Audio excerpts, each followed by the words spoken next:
Hello everyone, welcome to Study Smart IAS PCS. This is modern history score booster lecture. इस lecture में हम फटाफट से पूरी मॉडर्न हिस्ट्री को रिवाइज करेंगे। ये लेक्चर आपके लिए बेनिफिशियल होगा, आपके लास्ट मिनट रिवीजन के लिए। इस लेक्चर को मॉडर्न हिस्ट्री का फाउंडेशन लेक्चर समझ के मत देखना। यहाँ पे बहुत ही इंपॉर्टेंट चीज़ें, मोस्ट इंपॉर्टेंट चीज़ें जो आपको एग्जाम के एक दिन पहले रिवाइज करनी ही होती हैं, वो सारी चीज़ें मैं आपको बताऊँगा। ठीक है, तो लास्ट मिनट रिवीजन पे इस लेक्चर को जरूर देख के जाना एक दिन पहले एग्जाम के। आपको एग्जाम में डायरेक्ट क्वेश्चन मिलेंगे इस वीडियो से। आपको वो क्वेश्चन गलत नहीं होने चाहिए जो सबको आते हैं। इस वीडियो का मकसद सिर्फ एकमात्र वही है कि वो सारे फैक्ट्स आपको बता दूं जो सबको आते हैं, जो आपके गलत नहीं होने चाहिए, राइट। तो स्कोर बूस्टर को हम लाइन बाय लाइन नहीं पढ़ेंगे, सिर्फ मोस्ट इंपॉर्टेंट चीज़ें बताऊंगा और बहुत जल्दी से आपकी मॉडर्न हिस्ट्री रिवाइज करवाऊंगा। So let's begin with today's lecture. सबसे पहले बात करेंगे advent of Europeans in India की। सबसे पहले पोर्टुगीज़ की बात करेंगे। पोर्टुगीज़ सबसे पहले इंडिया में आए थे। वास्को डिगामा सबसे पहले पोर्टुगीज थे जो कलिकट पे आए थे 14 मई 1498 को। इनको असिस्ट किया था गुजराती मर्चेंट अब्दुल मजीद ने, और ये वहाँ के रूलर जमोरिन से मिले थे। वास्को डिगामा इंडिया में टोटल 3 टाइम्स आए थे, 1498 में, 1501 में, 1524 में। ये ईयर्स थोड़े से कन्फ्लिक्टिंग हो सकते हैं, कहीं पे 1502 भी लिखा हो सकता है, 1503 भी लिखा हो सकता है। इतने कॉन्ट्रडिक्शंस हिस्ट्री में चलते हैं, इनको लेके परेशान मत होना। ये नहीं कि बैठ के आधा घंटा गूगल करते रहो। इतना याद रखना कि 3 बार आए थे बस, ठीक है। 1505 में Francisco de Almeida governor of India बने। इन्होंने ब्लू वाटर पॉलिसी को इंट्रोड्यूस करा और कार्टेज सिस्टम को भी इंट्रोड्यूस करा। तो याद रखना, कार्टेज सिस्टम और ब्लू वाटर पॉलिसी को इंट्रोड्यूस करने वाले कौन से? फ्रांसिस्को डी अल्मीडा थे। अल्मीडा को सक्सीड किया अल्फोंसो डी अल्बुकर्क ने। इन्होंने परमिट सिस्टम लगाया शिप्स के लिए। इन्होंने गोवा को अक्वायर किया बीजापुर सुल्तान को हरा करके। इस तरह से गोवा जो है फर्स्ट इंडियन टेरिटरी बनी under European control since Alexander the great. Alexander the great के बाद से यूरोपियन कंट्रोल में आने वाली पहली इंडियन टेरिटरी बनी गोवा, जो कि अल्फोंसो डी अल्बुकर्क ने स्नैच कर ली थी सुल्तान ऑफ बीजापुर से। पोर्टुगीज ने इंडिया में बहुत सारी नई क्रॉप्स इंट्रोड्यूस करी, जैसे टोबैको, कैश्यू नट, ठीक है, और बेटर वैरायटी ऑफ कोकोनट। इन्होंने सती को अबॉलिश किया था। नीनो दे कून्हा जो पोर्टुगीज गवर्नर थे, इन्होंने भी बसीन और दीव जैसे जगह पे कैप्चर करा, ठीक है। कुछ फेमस ट्रैवलर्स, उन्होंने कौन सी जगह की खोज की? वास्को डिगामा ने इंडिया के रास्ते की खोज की, कैप्टन कुक ने ऑस्ट्रेलिया के रास्ते की खोज की, कोलंबस ने अमेरिका के रास्ते की खोज की, और हॉलैंड तस्मानिया ने तस्मानिया और न्यूजीलैंड के रास्ते की खोज की। पोर्टुगीज इंडिया में क्या क्या लेकर आए? टोबैको लेकर आए, रेड चिलीज लेकर आए, पोटैटो लेकर आए, टोमेटो लेकर आए, शिप बिल्डिंग लेकर आए, प्रिंटिंग प्रेस लेकर आए, और गोथिक आर्किटेक्चर को लेकर पोर्टुगीज ही आए। 1632 में शाहजहां को बहुत तेज गुस्सा आया और पोर्टुगीज को हुगली से बिल्कुल बाहर निकाल फेंका। 1661 में ब्रिटिश प्रिंस चार्ल्स टू ने चालाकी करी पोर्टुगीज प्रिंसेस कैथरीन से शादी करके, और मुंबई को दहेज में मिल गया। मुंबई अंग्रेजों को दहेज में मिला था, ये बात याद रखना। जॉब चार्नॉक ने कलकत्ता का इस्टेब्लिशमेंट किया था, ये भी याद रखना। और फर्स्ट म्यूनिसिपल कॉर्पोरेशन इंडिया का 1688 में बना था मद्रास में। डच की बात करें तो कॉर्नेले डी हाउटमैन पहले ऐसे डचमैन थे जो इंडिया में आए थे, ठीक है। डच ने अपनी पहली फैक्ट्री कहाँ स्टैब्लिश करी? मसूलीपट्टनम में, आंध्र प्रदेश में, 1605 में। डच ने एक फोर्ट बनवाया था, फोर्ट गुस्तावुस, कहाँ पे? चिंसूरा में। इंग्लिश की बात करें, सबसे पहले कैप्टन हॉकिंस आए थे जहांगीर के कोर्ट में, मैंने आपको बताया था कल के लेक्चर में, 1609 में, ठीक है। 1611 में इंग्लिश ने मसूलीपट्टनम से ट्रेडिंग करनी शुरू करी, अपनी एक फैक्ट्री स्टैब्लिश करी। 1612 में कैप्टन थॉमस बस ने पोर्टुगीज को डिफीट किया in the battle of Swally near Surat. Surat के पास स्वैली में बैटल हुई, थॉमस बेस ने पोर्टुगीज को हराया। सर थॉमस रो ने प्रिविलेजेस सिक्योर करे इंग्लिश फैक्ट्रीज इस्टेब्लिश करने के लिए। कहाँ कहाँ पे? आगरा, अहमदाबाद और भरूच वाले रीजन में, ठीक है। 1639 में चंद्रगिरी के राजा ने अंग्रेज़ों को अलाउ किया एक मद्रास में फोर्टिफाइड फैक्ट्री बनाने के लिए, जिसको बाद में फोर्ट सेंट जॉर्ज बोला गया। तो चंद्रगिरी के राजा ने अलाउ किया था, याद रखना, 1639 में। डेन्स की बात करें तो first Danish T trading company establish हुई थी 1616 में। इन्होंने पहली फैक्ट्री बनाई अपनी ट्रांकबार नियर तंजोर में। सेरमपुर नियर कलकत्ता जो है इनका मेन सेटलमेंट था। किसका? डेन्स का। डेन्स का मेन सेटलमेंट कहाँ था? सेरमपुर नियर कलकत्ता में, ठीक है। ये लोग एक्सपेंशन से ज़्यादा अपनी मिशनरी एक्टिविटीज़ से फोकस थे, लोगों को क्रिश्चियनिटी में कन्वर्ट करने पे ज़्यादा फोकस थे। फ्रेंच की बात करें तो ये लोग लास्ट यूरोपियंस थे इंडिया में आने वाले। लास्ट यूरोपियंस थे इंडिया में आने वाले कौन? फ्रेंच, ठीक है। और सबसे पहले आने वाले कौन थे? पोर्टुगीज़। और सबसे लास्ट में जाने वाले कौन थे? पोर्टुगीज़, ठीक है। फ्रेंच ईस्ट इंडिया कंपनी का नाम था कंपनी डिस इंडस ओरिएंटलिस, जिसको इस्टेब्लिश किया था कॉल्बर्ट ने। याद रखना, फ्रेंच ईस्ट इंडिया कंपनी को कॉल्बर्ट ने इस्टेब्लिश करा था लुई 14 के रीजन में। इंडिया में पहली फ्रेंच फैक्ट्री इस्टेब्लिश करी थी फ्रैंकोइस कैरॉन ने सूरत में, और दूसरी मसूलीपट्टनम में। कार्नाटिक वॉर्स और एंग्लो मराठा वॉर्स, ये सारी चीज़ें डिटेल में पढ़नी है तो आप, मेरा यूट्यूब पे वीडियो है एंग्लो वॉर्स करके, उसमें Carnatic war, Anglo Maratha war, Mysore war, ये सारे वॉर्स को मैंने डिटेल में अच्छे से ट्रिक्स के थ्रू याद करवाया, एक बार देख लेना तो आपका बहुत बेनिफिट होगा। लेकिन फिलहाल यहाँ पे फटाफट रिवाइज कर लेते हैं। फर्स्ट कार्नाटिक वॉर 1740 से 48 तक हुआ था, और फर्स्ट कार्नाटिक वॉर की जो ट्रीटी थी वो थी ट्रीटी ऑफ एक्सले चैपल, 1748 में हुई थी। सेकेंड कार्नाटिक वॉर, इसमें फ्रेंच सपोर्ट कर रहे थे मुजफ्फर जंग और चंदा साहेब को, और इंग्लिश सपोर्ट कर रहे थे नसीर जंग और अनवरुद्दीन को। फाइनली ये वॉर ट्रीटी ऑफ पौंडीचेरी से खत्म हुआ था। थर्ड कार्नाटिक वॉर की बात करें तो जब ऑस्ट्रेलियन वॉर ऑफ सक्सेशन चल रहे थे Europe, sorry Austrian war of succession नहीं, 7 ईयर वॉर्स जब यूरोप में चल रहे थे तब ये वॉर स्टार्ट हुआ, third Carnatic war. Austrian war of succession के टाइम पे तो फर्स्ट कार्नाटिक वॉर स्टार्ट हुआ था, right. Third Carnatic war start हुआ था 7 ईयर वॉर्स ऑफ यूरोप में। इसमें बैटल ऑफ वांडी वॉश बहुत फेमस है।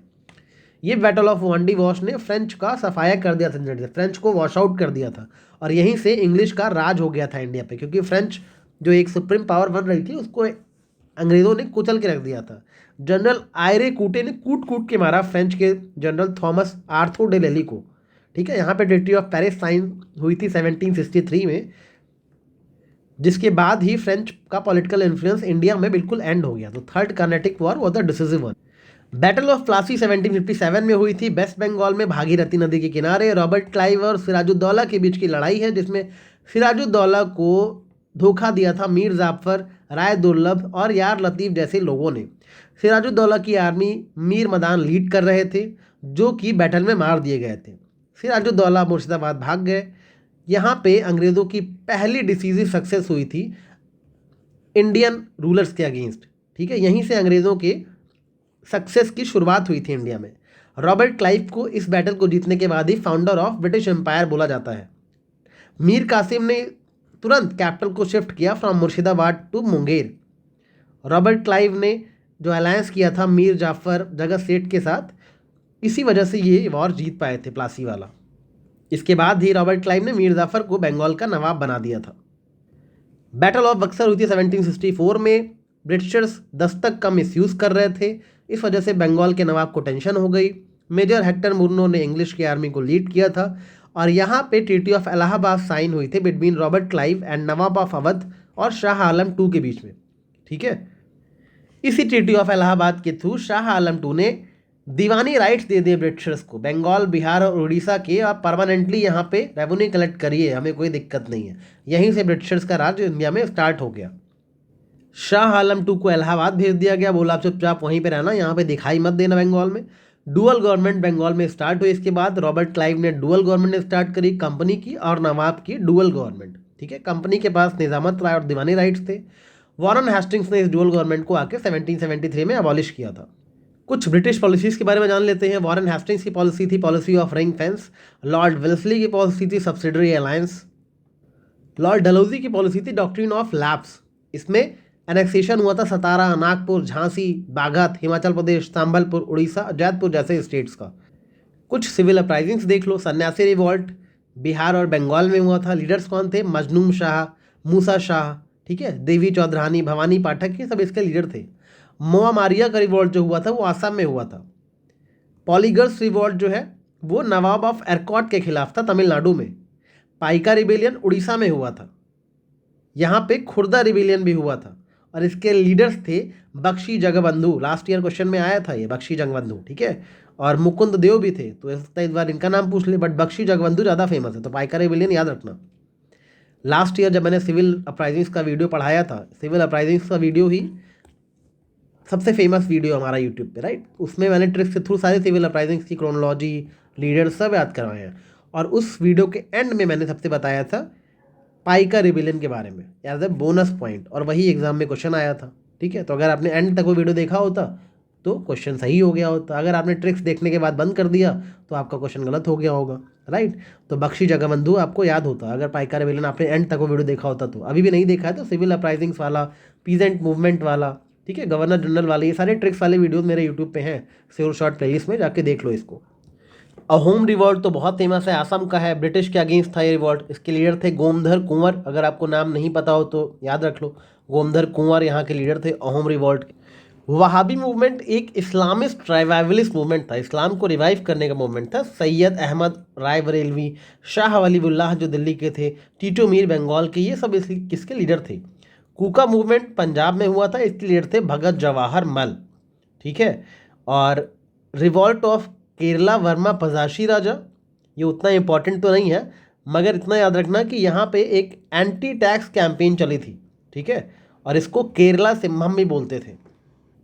Revolt of Dewan Velu Thampi important है, ये त्रवणकोर में हुआ था, और यहाँ पे कुंडरा प्रोक्लेमेशन के अगेंस्ट रिवॉल्ट हुआ था।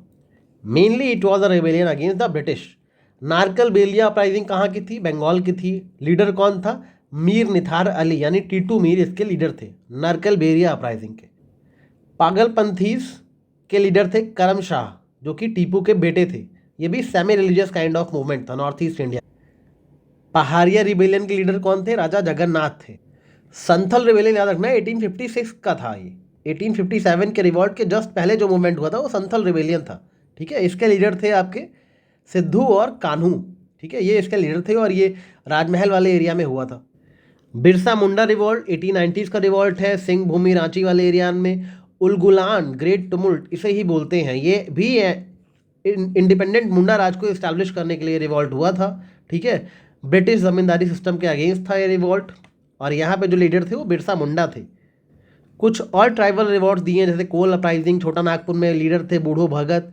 हो एंड मुंडा अपराइजिंग झारखंड की थी, लीडर थे राजा पराहात। भील रिवॉल्ट के लीडर थे गोविंद गुरु। रंपा रेबेलियन के लीडर थे, आंध्र प्रदेश में हुआ था, अल्लूरी सीतारमन राजू। रामोसी अपराइजिंग के लीडर थे चित्तूर सिंह। खासी अपराइजिंग के लीडर थे तीरथ सिंह, याद रखना खासी के तीरथ सिंह थे, और ये मेघालय में हुआ था, गैरो खाती जयंतिया वाले रीजन में। सिंहपुर रेबेलियन आसाम का था, निरांग पिधू। और कौन सा रेबेलियन आसाम में हुआ था, अहोम। कौन था लीडर, गोमधर कुंवर, राइट।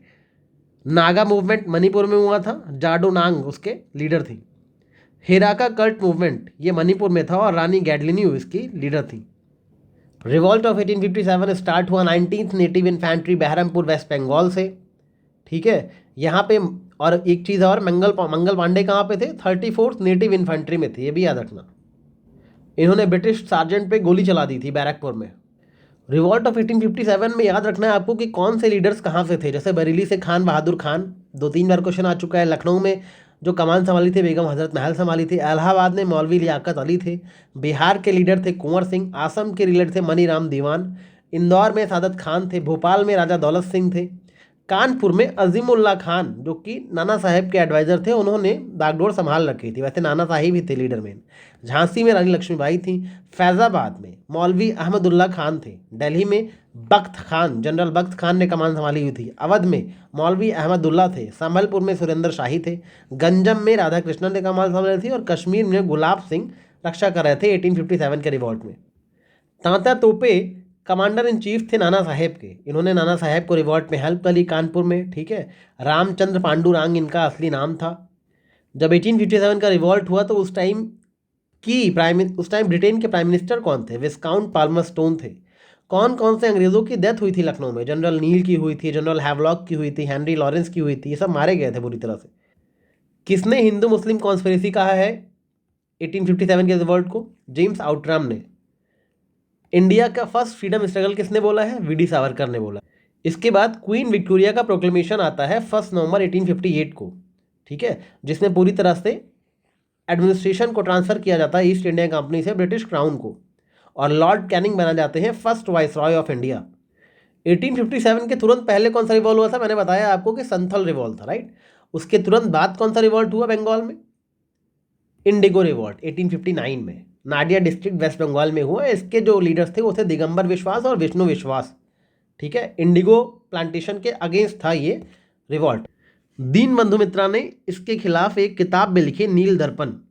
ये जो इंडिगो प्लांटेशन में एक्सप्लॉइट किया रहा था किसानों को, उस पर किताब लिखी दीन बंधु मित्रा ने, नील दर्पण। तो क्वेश्चन आता है ना, जब नील दर्पण किसने लिखी, तो दीन बंधु मित्रा ने लिखी। कुछ सोशल रिलीजियस रिफॉर्म मूवमेंट की बात कर लो, राजा राम मोहन राय को पता ही है, फादर ऑफ इंडियन नाइसेंस है, ठीक है। इन्होंने लिखा था गिफ्ट टू मोनोथीस्ट, जिसमें इन्होंने मोनोथीज्म को एडवोकेसी करी थी।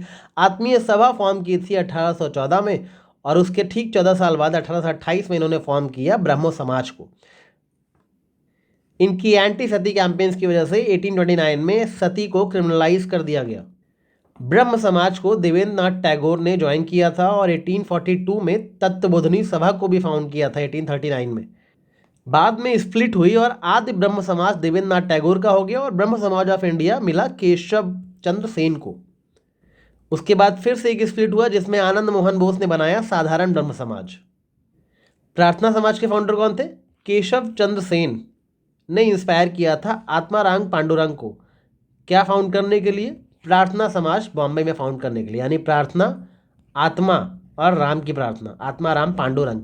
सोशल रिलीजियस रिफॉर्म की अगर आपको ट्रिक जाननी है तो इस पर भी एक वीडियो अलग से बना रखा है मैंने मेरे यूट्यूब पे, श्योर शॉर्ट प्लेलिस्ट है, उसको जाके देख लीजिएगा हमारे चैनल पे, ठीक है। अगर वो नहीं देखना तो हिस्ट्री का रट्टा फिक्शन वाला पूरा वीडियो देख लो 5 घंटे का, मॉडर्न मेडिवल हिस्ट्री सबकी ट्रिक्स उसमें कवर की गई हैं। Young Bengal movement Henry Vivian Derozio का था। ईश्वर चंद्र विद्यासागर, जहाँ पे वेड़ों की बात होती है वहाँ पे आते हैं हमेशा, इन्होंने बेथुन स्कूल संभाला था और ये संस्कृत कॉलेज के प्रिंसिपल पे थे। विडो रीमैरिज के लिए बहुत से मूवमेंट चलाए इन्होंने। ये जो बेथुन स्कूल था इसके सेक्रेटरी थे ईश्वर चंद्र विद्यासागर। ज्योतिबा और सावित्रीबाई फुले ने सत्य शोधक समाज बनाया था। इन्होंने पहली बार दलित शब्द का इंट्रोड्यूस किया था। दलित शब्द को इस्तेमाल सबसे पहले इन्होंने ही करा था। ब्राह्मणिकल प्रैक्टिसेस को अपोज किया था। गुलामगिरी इन्होंने ही लिखी थी। महिला सेवा मंडल किसने बनवाया था? सावित्रीबाई फुले ने। स्वामी विवेकानंद रामकृष्ण परमहंस के डिसिपल थे।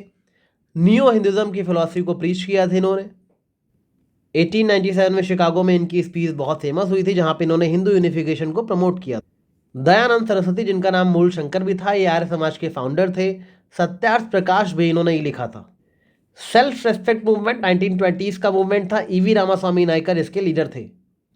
थियोसॉफिकल मूवमेंट के फाउंडर थी एच.पी. ब्लवत्स्की और कर्नल ऑलकॉट। इसका हेडक्वार्टर अद्यर मद्रास में भी था। बाद में एनी बेसेंट ने भी इस मूवमेंट को ज्वाइन करा था, जो कि प्रेसिडेंट थी 1907 में थियोसॉफिकल मूवमेंट की। एनी बेसेंट ने ही central Hindu college, Banaras Hindu university जो है, उसको इस्टेब्लिश किया था, along with Lala Lajpat Rai, Madan Mohan Malaviya and others. Paramhansa Mandali के फाउंडर कौन थे? दादोबा पांडुरंग और मेहता जी दुर्गाराम। लोकहितवादी किसका नाम था? गोपाल हरि देशमुख का नाम था। Deccan Education Society, Fergusson College की स्थापना किसने करी थी? गोपाल गणेश अगरकर ने, जो कि केसरी जो तिलक का था उसके फर्स्ट एडिटर भी थे। इन्होंने अपना खुद का सुधारक नाम का पीरियोडिकल भी लॉन्च करा था। गोपाल गणेश अगरकर का नाम याद रखना इंपॉर्टेंट है। Meanwhile servant of Indian society form करी थी गोपाल कृष्ण गोखले और एम.जी. रानाडे ने मिल करके। Social service league Narayan Malhar Joshi का था, बॉम्बे में। सेवा सदन बहराम जी एम मालाबारी का था। देव समाज शिव नारायण अग्रहोत्री ने फॉर्म किया था लाहौर में। और धर्म सभा किसने फॉर्म किया था? राधा कांत देव ने। भारत धर्म महामंडल ये मदन मोहन मालवीय की देन थी। राधा स्वामी मूवमेंट तुलसी राम की देन थी। श्री नारायण धर्म परिपालन मूवमेंट ये केरला में मूवमेंट चला था श्री नारायण गुरु की लीडरशिप में, कास्ट ऑपरेशन के अगेंस्ट। इंडियन सोशल कॉन्फ्रेंस जो 1887 में हुई थी कांग्रेस के फॉर्मेशन के बाद, उसके लीडर थे एम.जी. रानाडे और रघुनाथ राव। बहिष्कृत भारत, मूक नायक जैसी चीज़ें किसने लिखी थी? भीमराव अंबेडकर ने लिखी थी। बहिष्कृत हितकर्नी सभा भी इन्होंने ही फॉर्म करी थी और इनका स्लोगन था educate, agitate and organise. All India Scheduled Caste Federation भी भीमराव अंबेडकर ने ही बनाया था। महासत्याग्रह 1927 में सेल्फ रेस्पेक्ट के लिए इन्होंने लॉन्च किया था। मनुस्मृति को किसने जलाया था? भीमराव अंबेडकर ने जलाया था। मुस्लिम रिवाइवलिस्ट मूवमेंट्स की बात करें तो सर सैयद अहमद खान ने सबसे पहले वेस्टर्न साइंटिफिक एजुकेशन को प्रमोट करने के लिए अलीगढ़ मुस्लिम यूनिवर्सिटी बनाई थी। मोहम्मदन एंग्लो ओरिएंटल कॉलेज उस टाइम उसका नाम था। वहाबी मूवमेंट लॉन्च किया था अब्दुल वहाब ऑफ अरेबिया में और शाह वलीउल्लाह ने। फैराजी मूवमेंट हादी शरीयतुल्लाह का था। ये भी इरेडिकेट अन इस्लामिक प्रैक्टिसेस को इरेडिकेट करने के लिए किया गया था। इसको दूदू मियाँ ने भी लेड किया था बाद में। अहमदिया मूवमेंट मिर्ज़ा गुलाम अहमद का मूवमेंट था। बस नाम याद रखना ज़्यादा ज़रूरी है इन मूवमेंट से। सोशल रिफॉर्म मूवमेंट है, उसमें क्या था वो तो कॉमन सी चीज़ें हैं, 4-5 इश्यूज थे उसी के अगेंस्ट था। तो रिवाइव कर रहे हैं, रिफॉर्म कर रहे हैं, या फिर सोसाइटी को चेंज लाने की कोशिश कर रहे हैं, राइट। लेकिन मेन है उसका नाम याद रखना, अहमदिया मूवमेंट मिर्ज़ा गुलाम अहमद। कुछ गवर्नर जनरल और उनके वाइसरॉय रिलेटेड फैक्ट्स जान लेते हैं, जैसे कि Warren Hastings first governor general of Bengal थे। ठीक है, इनके टाइम पे ही एशियाटिक सोसाइटी ऑफ बंगाल बनाई गई थी 1784 में, जिसके चेयरमैन थे विलियम जोन्स। विलियम बेंटिक कौन थे? First governor general of India थे 1834 में। विलियम बेंटिक ने ही सती को एबोलिश करवाया था 1829 एडी में ही। 1833 में इन्होंने स्लेवरी को भी एबोलिश करवाया था, और ठगी के अगेंस्ट भी कैंपेन उन्होंने लॉन्च करी थी विलियम बेंटिक। वेल्योर में म्यूटनी किसके टाइम पे हुई थी? जॉर्ज बार्लो के टाइम पे हुई थी, याद रखना। इंडिया में सिविल सर्विसेज का ओरिजिन लॉर्ड कॉर्नवालिस के टाइम से माना जाता है। कॉर्नवालिस का परमानेंट सेटलमेंट बहुत फेमस था, और इनके जुडिशियल कोड, कॉर्नवालिस कोड भी बहुत फेमस थे, और इंडियन सिविल सर्विसेज का ओरिजिनेटर भी कॉर्नवालिस को ही माना जाता है। याद रखना, कॉर्नवालिस की डेथ गाजीपुर उत्तर प्रदेश में हुई थी, उनकी ग्रेव वहीं पर लोकेटेड है 1805 में। Subsidiary alliance treaty Lord Wellesley की ट्रीटी थी। ठीक है, इसके तहत स्टेट्स को army British east India company की मेंटेन करनी होती थी, और वो जो खर्चे उस आर्मी के होंगे वो स्टेट को उठाना पड़ता था। इस पॉलिसी के तहत, सब्सिडरी अलायंस के तहत जो स्टेट एनेक्स किए गए थे उनकी क्रोनोलॉजी पूछी जाती है, तो याद रखना, सबसे पहले हैदराबाद एनेक्स किया गया, उसके बाद मैसूर और तंजौर एनेक्स किए गए, फिर अवध और पेशवा एनेक्स किए गए, फिर सिंधिया और फिर होलकर एनेक्स किए गए। सबसे पहले ये ट्रीटी साइन की गई थी अवध से 1765 में। सर थॉमस मुनरो का था रेगुलेटरी सिस्टम। ठगी को सप्रेस करने में कैप्टन स्लीमन, जिनको अपॉइंट किया था लॉर्ड विलियम बेंटिक ने, उनका नाम बहुत ज़्यादा आता। डॉक्ट्रिन ऑफ लैप्स के तहत भी जो स्टेट्स एनेक्स किए गए उनकी क्रोनोलॉजी पूछा। सबसे पहले सतारा हुआ, फिर जैतपुर संभल हुआ, फिर बगदाद बागड़ हुआ, फिर उदयपुर, फिर झांसी और फिर नागपुर। इंडिया में पहली रेलवे लाइन कब से कब चली थी? 1853 में, बॉम्बे से थाने तक। और किसने लॉन्च किया था? Great Indian peninsular railway company ने। Archaeological survey of India establish किया गया था 1861 में। अलेक्जेंडर कनिंगम इसके चेयरमैन थे, उस या फिर डायरेक्टर बोल सकते हो। 1901 में लॉर्ड कर्जन ने जॉन मार्शल को बनाया director general of archaeological survey of India. Ancient monuments को प्रिजर्व करने का एक्ट कब आया? 1904 में आया। इल्बर्ट बिल कंट्रोवर्सी कब हुई थी? 1883 में हुई थी। कुछ गवर्नर जनरल और उनके इंपॉर्टेंट मेजर वर्क्स दिए हुए हैं, जैसे लॉर्ड वेलेस्ली का मेजर वर्क था सब्सिडरी अलायंस, लॉर्ड रिपन का मेजर वर्क था लोकल सेल गवर्नमेंट को फाउंड करना, लॉर्ड डलहौजी का स्टेट एब्डक्शन पॉलिसी या फिर subsidiary alliance, sorry doctrine of lapse, ये इनका बहुत फेमस था लॉर्ड डलहौजी का। कॉर्नवालिस का परमानेंट सेटलमेंट, कॉर्नवालिस कोड, ये सब बहुत फेमस था। लॉर्ड कर्जन का पार्टीशन ऑफ बंगाल बहुत फेमस हुआ। रॉबर्ट क्लाइव का dual rule in Bengal, diarchy in Bengal, ये बहुत फेमस हुआ। विलियम बेंटिक का इंग्लिश एजुकेशन से इन्वॉल्व होना, और विलियम बेंटिक का सती प्रथा को प्रोहिबिट करना भी बहुत फेमस। कांग्रेस से पहले कुछ पॉलिटिकल एसोसिएशंस बने, उनके बारे में जान लीजिए। बंगा भाषा प्रकाशिका सभा राजा राम मोहन रॉय ने बनाई। जमींदारी एसोसिएशन द्वारकानाथ टैगोर ने बनाया, इसको लैंड होल्डर सोसाइटी भी बोलते थे। बंगाल में ब्रिटिश इंडिया सोसाइटी, यानी बंगाल ब्रिटिश इंडिया सोसाइटी किसने बनाई थी? जॉर्ज थॉमसन ने। अगर आपने मेरा स्मार्ट अध्ययन सीरीज देखी है तो उसमें मैंने बताया है कि थॉमसन ने थोप दी बंगाल के ऊपर ब्रिटिश की इंडिया सोसाइटी, राइट। इसके अलावा ब्रिटिश इंडियन एसोसिएशन राधाकांत देव ने बनाया, और देवेंद्र नाथ टैगोर इसके सेक्रेटरी थे। ईस्ट इंडिया एसोसिएशन दादा भाई नौरोजी का था। पूना सार्वजनिक सभा महादेव गोविंद रानाडे का था। Indian association of Calcutta Surendra Nath Banerjee और आनंद मोहन बोस का था। ऑल इंडिया कॉन्फ्रेंस 1883 की बेस बनी आईएनसी के मर्जर में, आईएनसी के फॉर्मेशन के लिए यह कॉन्फ्रेंस बहुत इंपॉर्टेंट। मद्रास महाजन सभा की बात की जाए तो एम वी राघवाचारी, ठीक है, पी आनंद चार्लू, सुब्रमण्यम अय्यर, ये लोग इसको फाउंड करने में इन लोग का योगदान था। और बॉम्बे प्रेसिडेंसी एसोसिएशन में 3 लोग थे, बदरुद्दीन तायब जी, फिरोज शाह मेहता, केटी तेलांग। अगर किसी को ट्रिक याद है इसकी, जो मैंने स्मार्ट अध्ययन में बताई है, इन ऑर्गेनाइजेशन की ट्रिक अगर किसी को याद हो तो प्लीज़ कमेंट में लिखो, देखूँ आप लोगों को कुछ याद भी है कि सब भूल गए हो।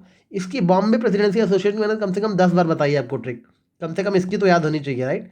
बताओ अगर किसी को हल्का सा याद है तो। मैं इसको बार बार रिपीट करता हूँ कि स्मार्ट अध्ययन की जो प्लेलिस्ट है उसको एक बार ज़रूर देख कर जाना। आने वाले दिनों में मैं स्मार्ट अध्ययन प्रो मैक्स भी लेकर आऊँगा, जिसमें और भी ज़्यादा इंपॉर्टेंट टॉपिक्स को रिवाइज करवाऊंगा। बट स्मार्ट अध्ययन का जो 30 डेज़ की प्लेलिस्ट है उसको बिंज वॉच कर लेना, 1 या 2 दिन लगातार बैठ के देखोगे तो फिनिश हो जाएगा। उसके कमेंट सेक्शन को भी देख लेना, कमेंट में जो भी मिस्टेक्स होती थी वीडियो में उनको पिन कर देता था मैं, तो कमेंट्स देख लेना वीडियो देखते वक्त, कोई गलती तो नहीं है वीडियो में, ठीक है। तो देखते जाना और सारी गलतियों को सुधारते हुए याद कर लेना पूरी सारी चीज़ों को। वो बिल्कुल PYQ बेस्ड गोल्डन पॉइंट्स हैं उस सीरीज़ में, तो अच्छे से उसको देख लेना जिसने नहीं देखी, और जिसने देखी है वो भी एक बार और रिवाइज कर लेना। इंडियन नेशनल कांग्रेस की बात करें तो ये A.O. ह्यूम का आइडिया था। He was a British retired English civil servant.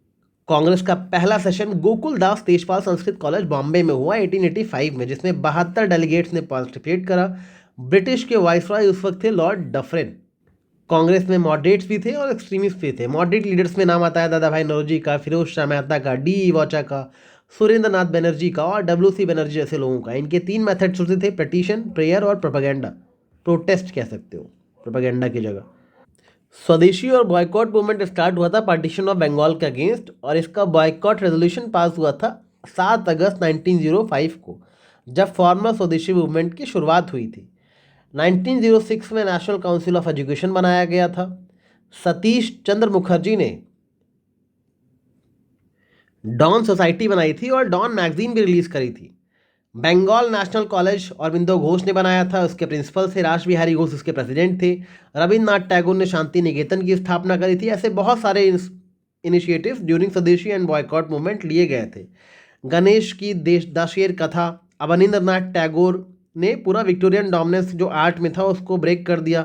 अपना इनका आर्टिस्टिक वर्क चलता रहा, राइट। नंदलाल बोस जो है, फर्स्ट स्कॉलरशिप मिली भाई Indian society of oriental art से नंदलाल बोस को।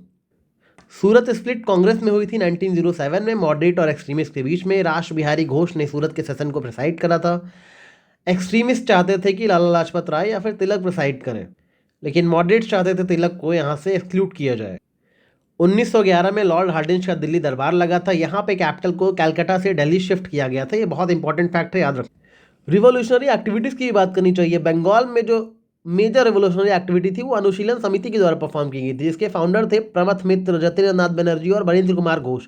अगर आपने मॉडर्न हिस्ट्री पढ़ी है तो इनका नाम याद होगा, और अभी काम चल रहा है रिवीजन का।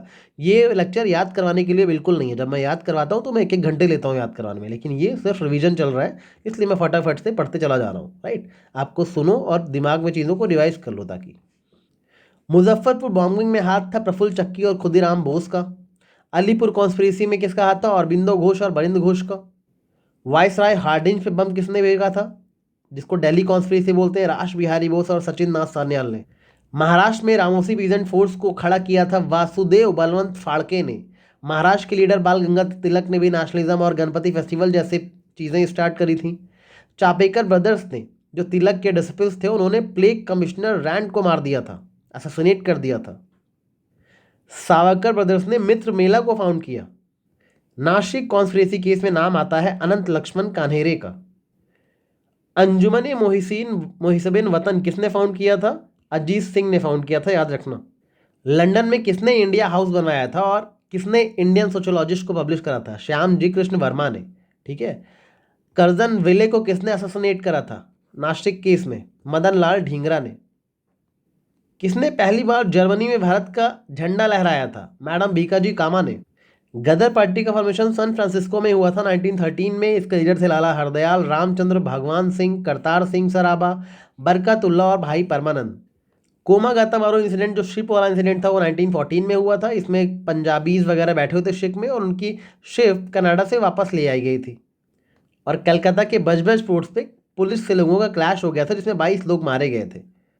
होम रूल मूवमेंट के लीडर्स थे बाल गंगाधर तिलक और एनी बेसेंट। तिलक की जो होम रूल लीग थी वो अप्रैल 1916 में इस्टेब्लिश हुई थी। इसकी पहली मीटिंग बेलगांव में हुई थी और इसका कवरेज महाराष्ट्र, कर्नाटका और सेंट्रल प्रोविंसेस और बिरार में था। वहीं एनी बेसेंट की लीग सितंबर 1916 में स्टार्ट हुई थी मद्रास में, जो कि तिलक की जहाँ जहाँ थी, बॉम्बे में नहीं थी तो बॉम्बे में थी इनकी, और रेस्ट ऑफ द इंडिया में एनी बेसेंट की लीग फैली हुई थी। इंडियन कांग्रेस का लखनऊ सेशन बहुत फेमस है। अंबिका चरण मजूमदार ने इसको प्रिसाइड करा था और यहाँ पे एक्सट्रीमिस्ट और मॉडरेट्स एक साथ आ गए थे, मुस्लिम लीग और कांग्रेस एक साथ आ गई थी, तो इसको लखनऊ पैक्ट बोलते हैं इस सेशन को। गांधी जी इंडिया में वापस आए थे जनवरी 1915 में और आते ही 1917 में चंपारण सत्याग्रह कर दिया। चंपारण सत्याग्रह के लिए राजकुमार शुक्ला ने गांधी जी को रिक्वेस्ट किया था। राजेंद्र प्रसाद भी रिक्वेस्ट करने में शामिल थे। और इसका आउटकम क्या आया था? जो तीन कथिया सिस्टम था, इंडिगो प्लांटेशन वाला तीन कथिया सिस्टम चलता था चंपारण में, उसको एबॉलिश कर दिया गया और पीजेंट्स को कंपोजिशन दिया गया। ये पहली विक्ट्री थी इंडिया में सिविल डिसोबीडियंस की। तीन कथिया सिस्टम में 3/20 पार्ट ऑफ लैंड पे किसानों को इंडिगो कल्टीवेट करने के लिए मजबूर किया जाता था। After success of Champaran, Gandhi went to Ahmedabad for mill strike in 1918. It was his first hunger strike. It was a battle between mill owners and workers. Gandhi ji ने हंगर स्ट्राइक करी और ट्रिब्यूनल ने 35% वेज हाइक्स वर्कर्स को अनाउंस किया।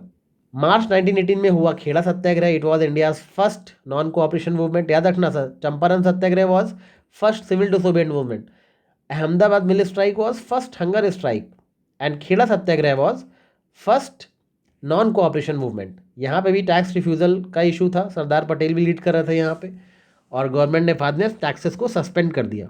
Rowlatt सत्याग्रह पहली मास strike थी, 6 अप्रैल 1919 से start हुई थी। ब्लैक एक्ट, राउलेट एक्ट के अगेंस्ट ये सत्याग्रह था। जलियांवाला बाग ट्रेजेडी कब हुई थी? 13 अप्रैल 1919 को हुई थी, याद रखना।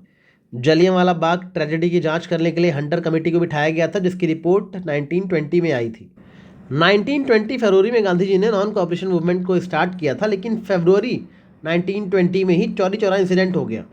फरवरी 1922 में गोरखपुर यूपी में पुलिसमैन को जला दिया जिंदा लोगों ने, तो गांधी जी ने नॉन कोऑपरेशन मूवमेंट को विड्रॉ कर लिया था। नॉन कोऑपरेशन मूवमेंट में गांधी जी ने खिलाफत आंदोलन वालों को भी अपने साथ ले लिया था, जो अली ब्रदर्स ने स्टार्ट किया था। मौलाना आज़ाद, अजमल खान, हजरत मोहानी, इन लोगों ने मिलकर के खिलाफत इशू को भी रेस किया था। खिलाफत मूवमेंट चल रहा था। नॉन कोऑपरेशन विड्रॉ करने के बाद CR दास और मोतीलाल ने अपनी स्वराज पार्टी बना ली, जिसमें CR दास प्रेसिडेंट थे और मोतीलाल नेहरू सेक्रेटरी थे। हिंदुस्तान रिपब्लिकन एसोसिएशन एक रिवोल्यूशनरी ऑर्गेनाइजेशन था, जिसको फॉर्म किया था जोगेश चंद्र चटर्जी, सत्यनाथ सान्याल ने और राम प्रसाद बिस्मिल जैसे लोगों ने मिलकर के अक्टूबर 1924 कानपुर में। इसी ने काकोरी कॉन्स्पिरेसी केस को किया था। काकोरी में जो ट्रेन लूटी थी वो इन लोगों ने ही लूटी थी, ठीक है। इसमें राम प्रसाद बिस्मिल, अशफाक उल्ला खान, रोशन सिंह, राजेंद्र लहरी, इन लोगों को फांसी दी गई थी। उसके बाद 1928 में सॉन्डर्स का मर्डर किया था भगत सिंह ने, ठीक है। ये शिवराम राजगुरु ने, चंद्रशेखर आज़ाद ने मिल करके इन लोगों ने HSRA बनाया था, हिंदुस्तान सोशलिस्ट रिपब्लिकन एसोसिएशन। उसी HRA का नाम बदल के HSRA कर दिया गया था। और याद रखना, भगत सिंह राजगुरु ने मारा था JP सॉन्डर्स को। सेंट्रल असेंबली में बम किसने फेंका था? भगत सिंह ने और बटुकेश्वर दत्त ने। बंगाल में चिटागंग आर्मी रेड कब हुई थी? अप्रैल 1930 में हुई थी। यहाँ पे 65 रेवोल्यूशनरी रेड करी सक्सेसफुली, और नेशनल फ्लैग लहराया था बंगाल में एक आर्मरी में। चिटागंग में आर्मरी थी, हथियारों की फैक्ट्री, उसमें नेशनल फ्लैग होस्ट किया गया। साइमन कमीशन इंडिया में आया था, आपको पता ही है। 1927 में उसके खिलाफ इंडियंस ने विद्रोह किया था कि इसमें कोई भी इंडियन मेंबर क्यों नहीं है, जिसके बाद साइमन कमीशन की रिकमेंडेशन आई, और उसके अगेंस्ट में ही कांग्रेस का सेशन जब हुआ मद्रास में, तो डिसाइड किया गया कि हम साइमन कमीशन को बायकॉट करेंगे।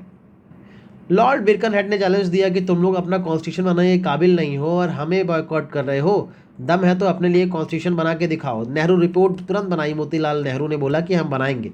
नेहरू रिपोर्ट बनाई गई, जिसमें फंडामेंटल राइट्स की बात पहली बार करी गई थी, ठीक है। इसमें और भी मेंबर्स थे इस कमेटी में, सप्रू, सुभाष चंद्र बोस, मंगल सिंह जैसे लोग। नेहरू रिपोर्ट की खास बातें: डोमिनियन स्टेटस, इलेक्टोरल सिस्टम कि कोई सेपरेट इलेक्टोरल नहीं हो, ठीक है, लिंग्विस्टिक प्रोविंसेस हो, और फंडामेंटल राइट्स दिए जाने की बात की गई थी। नेहरू रिपोर्ट को देखा देखी जिन्ना ने भी अपने 14 पॉइंट दे दिए मार्च 1929 में। उन्होंने भी कुछ डिमांड करी, जैसे फेडरल कॉन्स्टिट्यूशन होना चाहिए, प्रोविंशियल ऑटोनॉमी होनी चाहिए, मुस्लिम का एडिक्वेट रिप्रेजेंटेशन होना चाहिए, ये सारी चीज़ें जिन्ना ने भी डिमांड कर डाली। 1929 में पहले कांग्रेस ने दिल्ली मैनिफेस्टो बनाया कि हमारी कुछ शर्तें हैं, अगर आप ये शर्तें मानेंगे तभी हम राउंड टेबल कॉन्फ्रेंस को अटेंड करेंगे। लेकिन वो शर्तें नहीं मानी गई। मीटिंग जो हुई इरविन से, बोला गया कि अगर आप हमारी बातें मानेंगे, हमें ड्राफ्ट कॉन्स्टिट्यूशन आने का हक देंगे, डोमिनियन स्टेटस देंगे, तो हम अटेंड करेंगे राउंड टेबल कॉन्फ्रेंस, वरना हम संपूर्ण आज़ादी का अपना रिजोल्यूशन पास कर देंगे। और वही हुआ, लाहौर सेशन हुआ कांग्रेस का, जहाँ पे पूर्ण स्वराज का डिक्लेरेशन हो गया 1929 में। जवाहरलाल नेहरू इस लाहौर सेशन के प्रेसिडेंट थे। यहाँ पे बात हुई कि हम राउंड टेबल कॉन्फ्रेंसेस को बॉयकॉट करेंगे। अब कांग्रेस का एकमात्र गोल है भारत को कम्प्लीटली आज़ाद करवाना, complete independence, Purna Swaraj is our ultimate goal. इसी के तहत 26 जनवरी 1930 को कांग्रेस ने पहला इंडिपेंडेंस डे भी मनाया। इनकलाब जिंदाबाद का नारा मौलाना हसरत मोहानी ने दिया था 1921 में, और उसको यूज़ किया गया दिसंबर 31, 1929 को रावी नदी के किनारे झंडा लहराते वक्त। सिविल डिसोबीडियंस मूवमेंट की शुरुआत हुई 12 मार्च 1930 से गांधी जी की डांडी मार्च के साथ, जो कि साबरमती आश्रम से डांडी तक चली विद हिज 78 फॉलोवर्स। 6 अप्रैल 1930 को गांधी जी डांडी पहुंचे लगभग 24 दिनों में, और वहां से सिविल डिसोबीडियंस मूवमेंट स्टार्ट हुआ। जनवरी 1931 में गांधी इरविन पैक्ट साइन हुआ, जिसके तहत गांधी प्लस सभी कांग्रेस वर्किंग कमेटी के मेंबर को जेल से रिलीज किया गया, जो सिविल डिसोबीडियंस मूवमेंट के तहत जेल में बंद थे। कांग्रेस का कराची सेशन हुआ 1931 का, जिसने गांधी इरविन पैक्ट को एंडोर्स किया गया, वायलेंस को कंडेम किया गया। भगत सिंह, सुखदेव और राजगुरु की शहादत को एडमायर किया गया और पूर्ण स्वराज को अपना गोल फिर से डिफाइन किया गया। याद रखना, कराची सेशन ऑफ कांग्रेस के चेयरमैन वल्लभ भाई पटेल थे और यहाँ पे फंडामेंटल राइट्स की बात की गई थी इस सेशन में। राउंड टेबल कॉन्फ्रेंस की बात की जाए तो first round table conference London में हुई थी 1930 नवंबर से लेकर जनवरी 1931 तक। इंडियन नेशनल कांग्रेस ने इस राउंड टेबल कॉन्फ्रेंस में पार्टिसिपेट नहीं किया था। हाँ, लेकिन Tej Bahadur Sapru, B R. Ambedkar, Annie Besant, इन जैसे लोगों ने पार्टिसिपेट किया था, बट ये आईएनसी को रिप्रेजेंट नहीं कर रहे थे। वहाँ पे इंडियन नेशनल कांग्रेस को रिप्रेजेंट करने नहीं गए थे। सेकेंड राउंड टेबल कॉन्फ्रेंस को कांग्रेस ने अटेंड किया था और कांग्रेस के रिप्रेजेंटेटिव बन के गए थे गांधी जी। गांधी जी ने खुद पार्टिसिपेट किया था सेकेंड राउंड टेबल कॉन्फ्रेंस में। और थर्ड राउंड टेबल कॉन्फ्रेंस में 1932 में फिर से कांग्रेस और गांधी दोनों ने बॉयकॉट कर दिया था round table conference. Third round table conference में भी तेज बहादुर सप्रू, बी.आर. अम्बेडकर, सरोजनी नायडू और मदन मोहन मालवीय जैसे लोगों ने पार्टिसिपेट किया था। 1931 से 1934 तक फिर से रिज्यूम किया गया सिविल डिसोबीडियंस मूवमेंट को सेकेंड राउंड टेबल कॉन्फ्रेंस के फेल्योर के बाद। कम्युनल अवार्ड आया 1933 में, जिसमें दलित को सेपरेट इलेक्ट्रेट देने की बात की गई। रामसे मैकडोनल्ड का आइडिया था ये। गांधी जी नाराज हो गए, अम्बेडकर इसके फेवर में थे और गांधी और अम्बेडकर के बीच में फिर साइन हुआ पूना पैक्ट। इसके बाद जब वर्ल्ड वॉर सेकेंड स्टार्ट हुआ तो ब्रिटिशर्स ने कई तरह के ऑफर देने शुरू किए इंडियन नेशनल कांग्रेस को कि आप लोग पार्टिसिपेट करना अलाउ करिए वर्ल्ड वॉर सेकेंड में। ठीक है, अगस्त ऑफर लाया गया 1940 में सबसे पहले। इसके तहत लॉर्ड लिंथगो ने ऑफर करा इंडिया को डोमिनियन स्टेटस और बोला हम वाइसरॉय के एग्जीक्यूटिव काउंसिल को एक्सपेंड करेंगे, उसमें इंडियंस को मेजॉरिटी देंगे, हम वर्ल्ड वॉर सेकेंड के बाद कॉन्स्टिट्यूएंट असेंबली बनाएंगे जिसको इंडियंस अपना कॉन्स्टिट्यूशन जिसमें डिसाइड करेंगे। लेकिन कांग्रेस ने रिजेक्ट कर दिया, बोला अब हमें पूर्ण स्वराज चाहिए, हमें कोई डोमिनियन स्टेटस नहीं चाहिए। मुस्लिम लीग ने अगस्त ऑफर का हालांकि स्वागत किया। गांधी जी ने अगस्त ऑफर को बोला था it is a political blackmail. अब किसी किसी सोर्स में लिखा है कि अगस्त ऑफर को मुस्लिम लीग ने रिजेक्ट किया था, कहीं कहीं लिखा है कि एक्सेप्ट किया था। ठीक है, तो आप एक बार उसको कंफर्म कर लेना। As far as my knowledge is concern, August offer was rejected by both Congress and Muslim League, but यहाँ पे लिखा है मुस्लिम लीग ने वेलकम किया था, तो एक बार आप कंफर्म कर लेना। इंडिविजुअल सत्याग्रह या फिर दिल्ली चलो आंदोलन, ये 17 अक्टूबर 1940 को महाराष्ट्र से स्टार्ट किया गया था। ठीक है, ये एक्चुअली अगस्त ऑफर के विरोध में इंडिविजुअल सत्याग्रह स्टार्ट किया गया था कि आप मजाक कर रहे हैं मेरे साथ डोमिनियन स्टेट के। इसके तहत जो फर्स्ट सत्याग्रही थे वो विनोबा भावे थे, सेकंड सत्याग्रही जवाहरलाल नेहरू थे और थर्ड सत्याग्रही ब्रह्मदत्त थे। याद रखना तीनों के नाम। ठीक है, मार्च 1942 में आया क्रिप्स मिशन, जिसको सेंड किया था ब्रिटेन के प्राइम मिनिस्टर विंस्टन चर्चिल ने। महात्मा गांधी ने क्रिप्स मिशन को बोला था it is a post dated cheque, post dated cheque भिजवा रहे हैं हमारे लिए। ऐसे क्या ऑफर थे क्रिप्स मिशन जो महात्मा गांधी ने इसको पोस्ट डेटेड चेक बोल दिया। इसमें प्रपोजल थे कि इंडिया यूनियन बनेगा विद डोमिनियन स्टेटस, फिर से वही सारी बातें, इंडियंस अपना कॉन्स्टिट्यूशन खुद बनाएंगे। ठीक है, पार्टीशन का भी ब्लूप्रिंट दे दिया था, सारी चीज़ें, तो रिजेक्ट कर दिया था कांग्रेस ने। फिर हमारा शुरू हो गया क्विट इंडिया मूवमेंट। 8 अगस्त को क्विट इंडिया मूवमेंट का रेजोल्यूशन पास किया गया ग्वालियर टैंक बॉम्बे से। ठीक है, प्रेजेंटेड बाय जवाहरलाल नेहरू और prepared by Gandhi ji. Date याद रखना, 8 अगस्त 1942 को स्टार्ट हुआ था क्विट इंडिया मूवमेंट। इसमें उषा मेहता ने अंडरग्राउंड रेडियो चलाया, अरुणा आसफ अली ने ग्वालियर टैंक पे झंडा लहराया था। क्विट इंडिया मूवमेंट के दौरान बहुत जगह पे पैरेलल गवर्नमेंट स्टार्ट कर दी थी इंडिया से, जैसे बलिया में चित्तूर पांडे ने स्टार्ट करी थी, तामलुक में जातीय सरकार चल गई थी, सतारा में प्रति सरकार चली थी वाई बी चौहान की, तालचेर उड़ीसा में भी पैरेलल गवर्नमेंट चलाई थी लक्ष्मण नायक ने।